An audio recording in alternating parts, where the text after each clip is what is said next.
حسین نے حق عالم بنا دیا، امام برحق کیا ہوتا، اس کی معرفت کیا ہوتی وہ بنا دیا، اس لیے بتا دیا ہو۔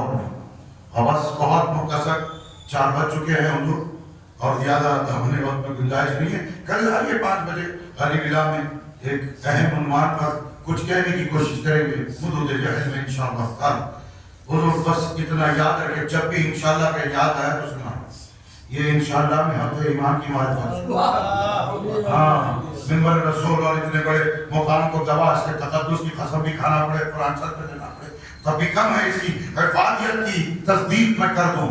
اتنا یاد رکھو، چند کی بات ہے، جبرائیل آتے گئے جاتے گئے آتے گئے، اور غضبناک ہو کر غصے میں آ کر ایک اس کا مظہر جو منصب رسالت سے خدا نے جسے منصب سپرد کر دیا تھا، تو بس اتنا کہا کل میں انہیں ایسے ایسے ماروں گا۔ جبرائیل گئے واپس آئے، کہنے لگے آپ ماریں گے ضرور، لیکن 2 بات ضرور کیجئے گا، انشاءاللہ کہنے کے بعد انشاء علی کہیے۔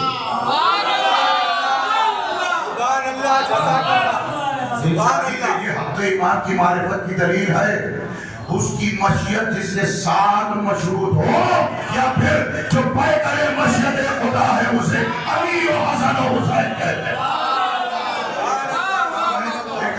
بات اور اس کے نتیجے میں 100 کتابوں کے نتیجے میں ایک جملہ کہنے کی ضرورت کر رہا ہوں، حدیث معصوم کے سپورٹنگ لا متنائی کہہ سکتا ہوں۔ وہ عبادتیں جس میں قضا ہو، وہ عبادتیں جس میں قضا نہیں، جس کے ساتھ ہی پڑھی جا سکتی ہے، وہ حق امام ہے۔ وہ عبادتیں حق امام ہے جس میں کسی قضا کی کوئی گنجائش نہیں ہے۔ پڑھنا ہے تو پڑھنا ہے امام ہی کے ساتھ، امام ہی کے ساتھ مشروط ہے، ان کی ماہیت میں وضوح کے ساتھ ظاہر کر رہی ہے۔ بس اتنا یاد رکھ لو، وہ نمازیں وہ عبادتیں امام کی ماہیت ہی کے ساتھ مختص ہے، جس میں کوئی قضا نہیں ہے، یہ حق امام ہے۔ سبحان اللہ سبحان اللہ، حق امام کا ہے۔ جیسے خدا کا عدل ہے، اللہ کو جیسے عادل مانے، ویسے امام کو عادل مانا، حق امام ہے۔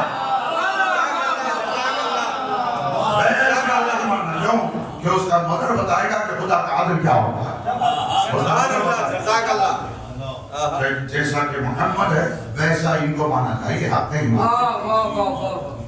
یہ بھی محمد ہے، یہ بھی علی ہے، 12 کے 12 کتنی باتیں اس وقت کی جا سکتی ہے۔ اتنا یاد رکھے، کربلا کا معرکہ ولایت کا اعلان کر رہا، حق ایمان کی معرفت کا اعلان کر رہا۔ امام کی معرفت جنہیں تھی وہ حسین کو نہیں چھوڑے، حسین کو نہیں چھوڑے۔ حق ایمان کی معرفت کی دلیل یہ ہے کہ دامن ہدایت ان کے ہاتھوں سے نہیں چھوٹتا۔ حضرت کہ حسین نے یہ روایت ملتی ہے چراغ کو گل فرمایا۔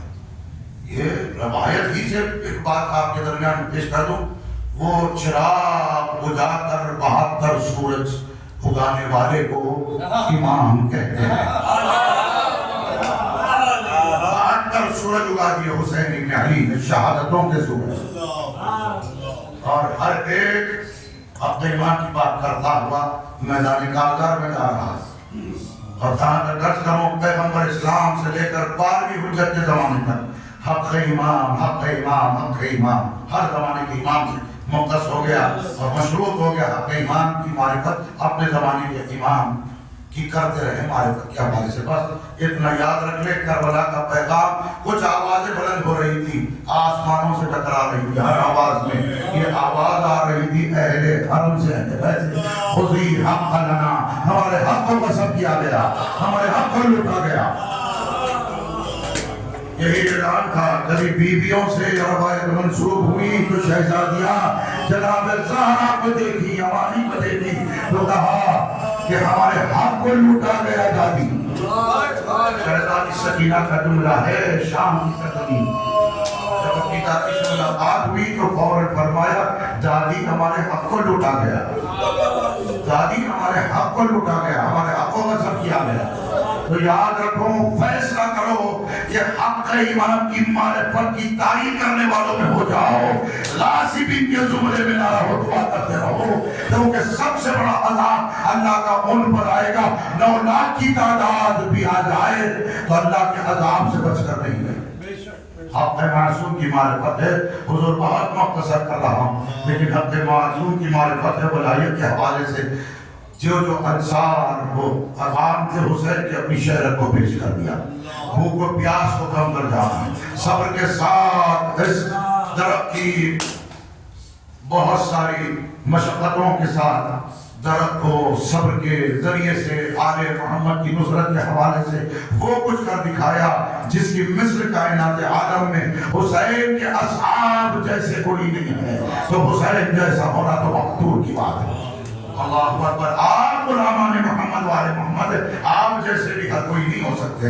عزادار و ہر ایک کے مقدر کی بات نہیں کہ حسین کا معلوم ہے، جو جانتا ہے اپنے امام کی معرفت رکھتا ہے، حق مودت ادا کرنا جانتا ہے، وہ حسین کے ماتم پر اپنے نفوذ کو ارواح کو آمادہ کرتا ہے، اپنے بچوں کو اہل و عیال کو آمادہ کرتا ہے۔ محرم کا چاند جیسے ہی نمودار ہوا امام صادق کے گھر پہ ایک شیعہ آیا، آ کر رو کر امام کو تعزیت پیش کرنے لگا، مولا فرزند رسول، میں نے چاند دیکھتے ہی اپنے گھر میں اپنے اہل و عیال کے ساتھ آپ کے دادا پر گریہ کیا، تو امام کا پہلا جملہ، تو نے ہم پر احسان کیا، تو نے ہم پر احسان کیا۔ تو ایک جملہ اور سن لیجیے گا، امام کہہ رہے ہیں رویا تو ہم پر احسان کیا، رویا تو ہم پر احسان کیا۔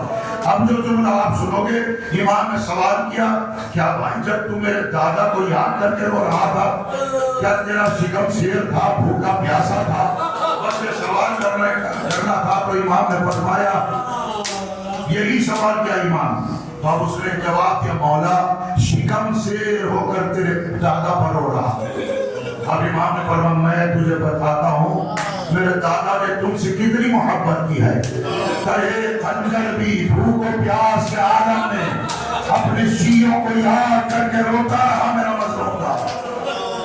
عزادارو، یقیناً رمضان المبارک میں آپ کو حسین یاد آتا، روتے ہیں ماہ محرم کی کرائی ایام میں، کیوں نہ ہو کہ امیر المؤمنین کی شہادت ہوئی ہے، علی کی بیٹیوں پر یتیمی آئی ہے، یقیناً پہلی رمضان چل رہا ہے، یہی جو لوگوں کی طرف سے پڑھا جا رہا ہے کہ علی کی بیٹیاں یتیم ہو گئی، علی کی بیٹیاں یتیم ہو گئی تھی، بس اتنا ہی آپ کو روایتوں میں ملے گا، علی کی بیٹیاں یتیم ہو گئی۔ پھر یہ بھی مل جائے گا کہ پرسے کے لیے کوفہ کی خواتین زینب و ام کلثوم کے پاس آئی، علی کی بیٹیوں کو پرسہ بھی ملا، اتنے بنی ہاشم موجود تھے، علی کی بیٹیوں کو پرسہ ملا، اپنے بابا کی یتیمی پر پرسہ ملا، اپنے بابا کے رحلت شہادت کے بعد پرسہ ملا، شہادت کے بعد پرسہ ملا۔ اتنا عرض کرو، پرسے کے لیے آنے والی خواتین دونوں بیویوں کو پرسہ دے رہی تھی، ہائے ایک اور یتیمی کربلا کا دشت ہے، باپ کی نگاہوں کے سامنے جس کے چہرے پر تماچے مارے گا۔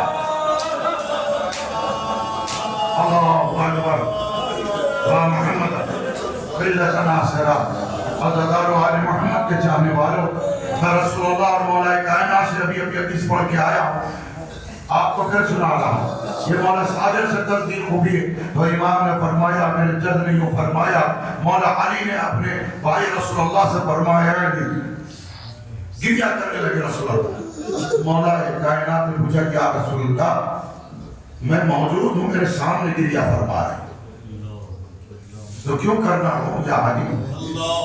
روتا اس لیے ہوں کہ اللہ کے متبرک مقدس مہینے میں تیرے سر پر سر لگائی جائے، تجھے قتل کر دیا جائے گا۔ پھر اور گریہ فرمایا اور بیان فرمایا کہ ایک وقت ایسا آئے گا میری زہرا کے چہرے پر تماشا مارا جائے۔ پھر گریہ پڑا تو فرمایا میرے نواسے حسن کے جگر کو ٹکڑوں میں منقسم کر دیا جائے گا زہر کے ذریعے سے۔ پھر رو کر فرمایا جس کے جنازے پر تیر مارے جائیں گے۔ اب یہ تیسرا جملہ تھا پیغمبر اس کے بعد کچھ نہیں بیان فرمائے، اتنا گریہ فرمایا کہ اصحاب چین ہو کر اتنا رو رہے تھے، بس اتنا کہا حسن کے بعد میرے حسین کو قتل کر دیا جائے گا، میرے حسین کو قتل کر دیا جائے گا۔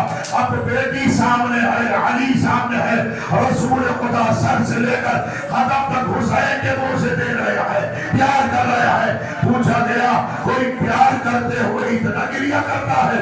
ارے کہنے لگے کیوں کرنا رو، جن مقامات پر میں نے بوسے دیا ہے یہ حسین کے وہ مقامات ہے جہاں زخم لگیں گے، زمین کا بوسہ دیا جہاں پر تیر مارا جائے گا، چہرے کے بوسے دیے جس چہرے پر پتھر برسائے جائیں گے، لبوں کے بوسے دیے کہ لبوں کو زخمی کر دیا جائے گا۔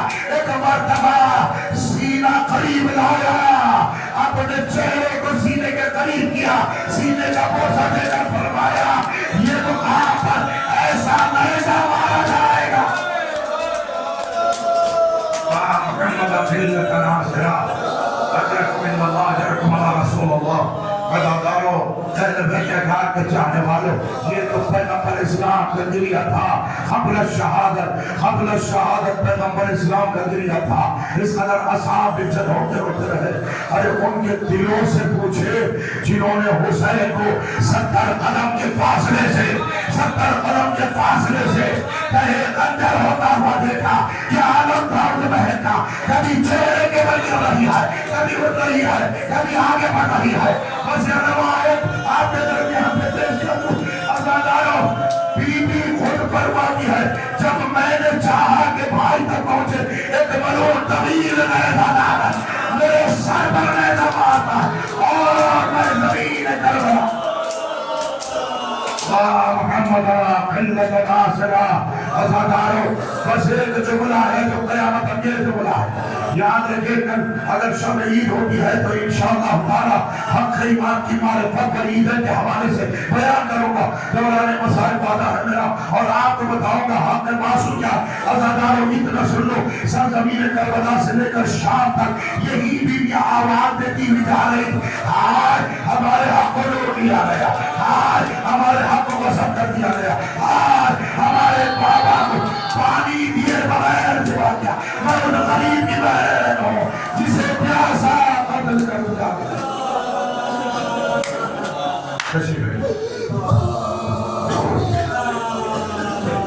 میرے منظر شہیدی